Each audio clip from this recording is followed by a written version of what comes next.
In 1932, the UK Air Ministry was looking for a new medium bomber to add to its inventory. In this effort, they would put forth specification B932 and begin looking for interested companies to tender their submission for a design. The specification was specifically for a long-range twin-engine day bomber with unprecedented performance. Vickers, seeing this specification, was interested and began developing an aircraft to fit the proposal. Armstrong Whitworth and Hanley Page would also take an interest in the proposal and would begin developing their own submissions as well. Rex Pearson would lead Vickers' design efforts, with Barnes Wallis as the chief of structural design for the project. Barnes, having previously worked on airships during his earlier years, proposed the use of a geodetic airframe much like his earlier airships. The approach actually had merit, as the technique was proven to work on aircraft with the earlier Vickers-Wellesley, which Rex Pearson and Barnes Wallis had also developed together, even if the design itself was only produced in limited numbers. A geodetic structure was incredibly strong for its size, and lighter than a contemporary traditional airframe, but came at the cost of difficulty in the actual production of the structure and the requirement for it to be built as one whole unit rather than in distinct, easier-to-work-on sections that could be assembled together later on. Still, the specifications' restrictions on maximum weight made those potential weight savings very enticing, and Barnes advocated as such to Rex. To which Rex was in agreement with Barnes, and would develop the airframe with his technique. A test of this prototype structure would occur at the Royal Aircraft Establishment and amaze both the RAE and designers themselves when it exceeded the required strength factor of 6 by managing a strength factor of 11 without any difficulties, making the two realize they may have slightly overbuilt the airframe and could in fact reduce the size of some structural members to reduce the airframe's weight even more. As development continued, the question of what engine to use came up. Vickers was open to using both air-cooled and liquid-cooled types, and thus conducted a study to see what was available. Their study found that for an air-cooled radial, the Bristol Pegasus series was a fine option, while for the other side of the coin they would opt for the Rolls-Royce Goshawk, which was in fact not liquid-cooled but instead evaporatively cooled, which would lead to lots and lots of trouble down the line, but at the time promised nothing but incredible performance. Two designs were thus submitted to the Ministry, one for each engine. The Ministry would choose the Goshawk design as they had an interest in it and preferred its use. Little under a year later, however, Vickers would approach the Ministry to ask that the Goshawks be removed and swapped for another engine. The reason for this desire was because in the intervening months, the Rolls-Royce Goshawk was discovered to be problematic. Its evaporative cooling system, while in theory incredible, was in practice not. Particularly as even if the cooling system did work, which was a big if, the radiators were uniquely fragile to being shot at, something a combat aircraft like a long-range bomber was expected to endure. This fragility was due to the nature of evaporative cooling and thus insurmountable, the specifics of why being outside the scope of this particular video. Needless to say, the Goshawk was as good as dead, and so Vickers proposed using the Bristol Pegasus engines as like in the other design, or the Bristol Perseus engines, both engines providing significantly more performance without any significant increase in weight. The Ministry approved the choice, and so the Wellington would be powered by the Pegasus. Some variants later down the line would be powered by various iterations of the Merlin engine, but these were few in number and never mainstream.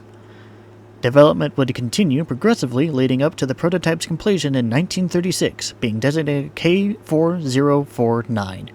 K4049 would take off for its maiden flight on June 15, 1936, and garnered praise from Vickers' chief test pilot Joseph Summers, who had Barnes Wallis and Trevor Westbrook in the plane alongside him for the first flight.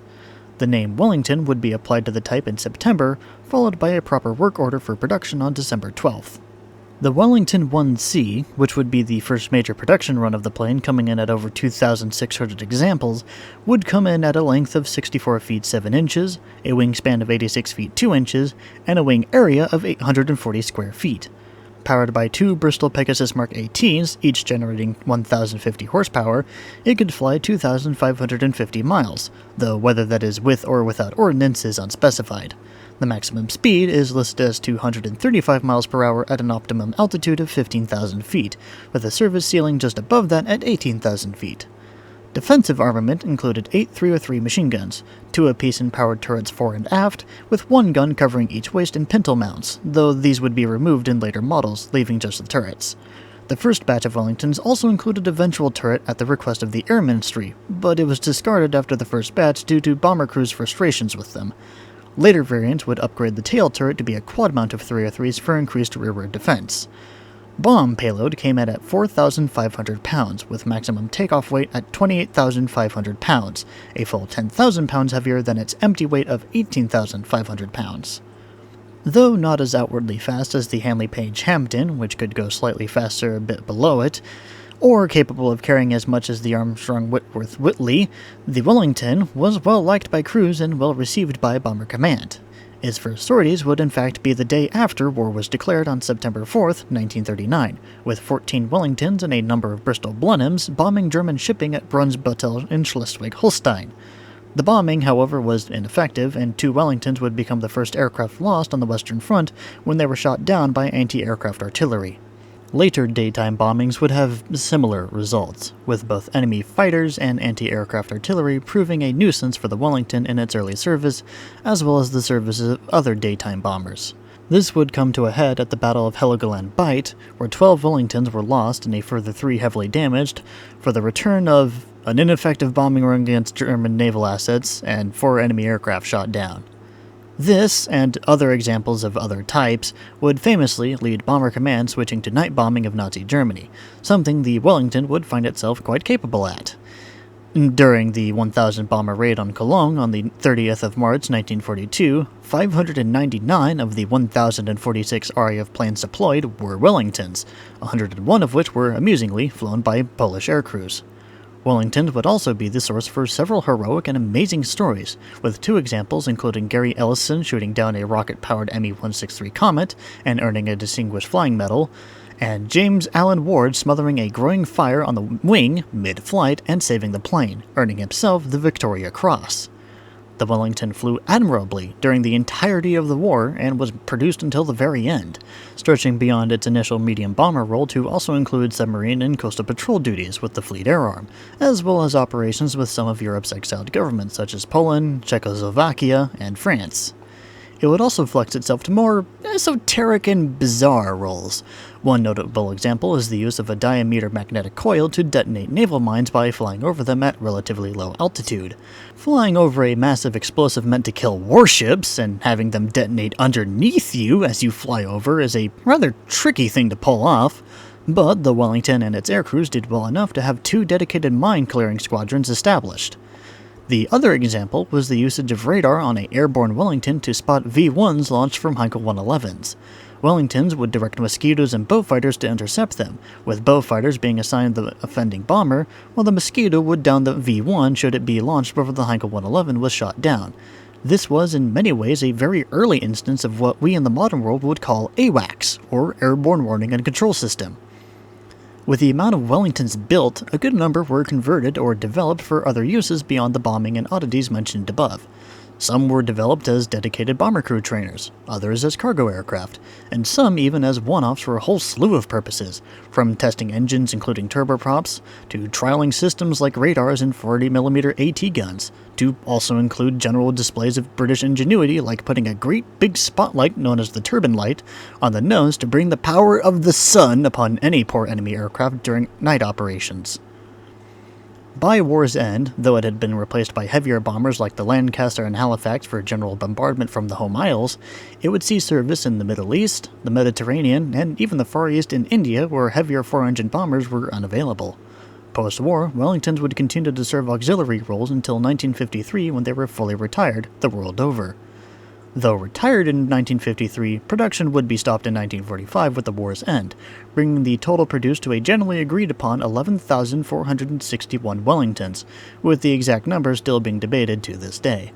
Regardless of the exact number, one fact for certain is that it places it as the most produced bomber the British ever made, with a further 846 big Wellingtons, known as the Warwicks, representing 75% of all aircraft Vickers Armstrong as a company built during its entire 50-year existence from 1927 to 1977. Today, 2 complete surviving Wellingtons exist today on static display, with some storied history to go with them. Serial number N2980 is a Wellington 1A owned by the Brooklands Museum in Surrey County. It was delivered in 1939 and flew the early daylight bombing raids against Germany. It crashed during a training flight into Loch Ness and was recovered in 1985, being lovingly restored to display over the course of almost 20 years for the unveiling of the Wellington exhibition on the 15th of June 2011, the 75th anniversary of the first flight made by K4049. It was later moved and redisplayed as a new exhibit dubbed the Brooklands Air Factory on the 13th of November 2017. The other Wellington, serial number MF628, is a T-10 variant converted for training bomber crews, but is notable for being a film star as well as the last Wellington to fly. As a film star, it is the Wellington seen taking off in the Dam Busters movie of 1955, and was used for some of the air-to-air photography. Its last flight would also be in 1955, when in January it flew from Ashton Down to Wisley. MF628 was last seen being taken in for restoration work by the RAF Museum at Cosford in 2010. Wellington is an easy aircraft to like, built by a pair of geniuses, one of which somewhat more eccentric than the other that I would be remiss for not mentioning some of his other work at the very end here. For those having patiently waited since I first mentioned him, yes, Barnes Wallis, the person who built the geodetic structure of the Wellington, is the same mad genius that designed the bouncing bomb used in the Dam Busters raid, as well as the earthquake bombs later on. That's not even mentioning his post-war work like his pioneering efforts in the field of remote-controlled aircraft, or the advocating and engineering work he did for swing-wing aircraft during that era of time. Also, the interesting concept of using cargo-carrying submarines for world trade powered by gas turbines using liquid oxygen. Truly, British ingenuity is a thing to behold.